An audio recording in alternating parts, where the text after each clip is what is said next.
जंगल में एक नाग रहता था। वह रोज चिड़ियों के अंडों, छिपकलियों, चूहों, मेंढकों, खरगोश एवं छोटे छोटे जानवरों को खाता रहता था। इस प्रकार छोटे छोटे जीवों को खाकर दिन भर सुस्त पड़ा रहता था। कुछ दिनों में वह काफी लंबा और मोटा हो गया था। उसका घमंड भी बहुत बढ़ गया। एक दिन नाग ने सोचा, मैं जंगल में सबसे ज्यादा शक्तिशाली हूँ, मैं जंगल का राजा हूँ। अब मुझे अपनी प्रतिष्ठा और आकार के अनुकूल किसी बड़े स्थान पर रहना चाहिए।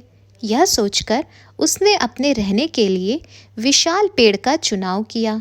पेड़ के पास चींटियों का एक बिल था।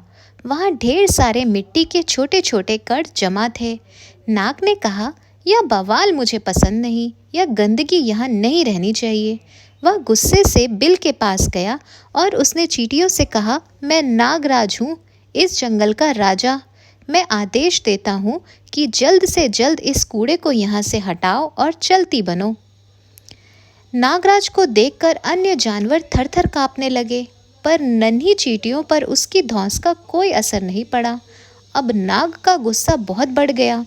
उसने अपनी पूंछ से बिल पर कोड़े की तरह जोर से प्रहार किया। इससे चींटियों को बहुत क्रोध आया। क्षण भर में 1000 चींटियां बिल से निकलकर बाहर आ गईं। वे नाग के शरीर पर चढ़कर उसे काटने लगी। नागराज को लगा जैसे उसके शरीर में एक साथ हजारों कांटे चुभ रहे हों। वह असहाय वेदना से विहल हो उठा। असंख्य चींटियों से वह घिर गया था। उसने छुटकारा पाने के ताने लगा, पर इससे कोई फायदा नहीं हुआ।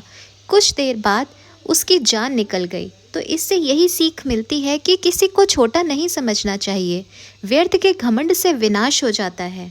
तो दोस्तों, ये कहानी पसंद आई हो और आपको इससे शिक्षा मिली हो तो एक कमेंट करके ज़रूर बताना, वीडियो लाइक करना और मेरे चैनल को सब्सक्राइब करना मत भूलना। Thank you for watching.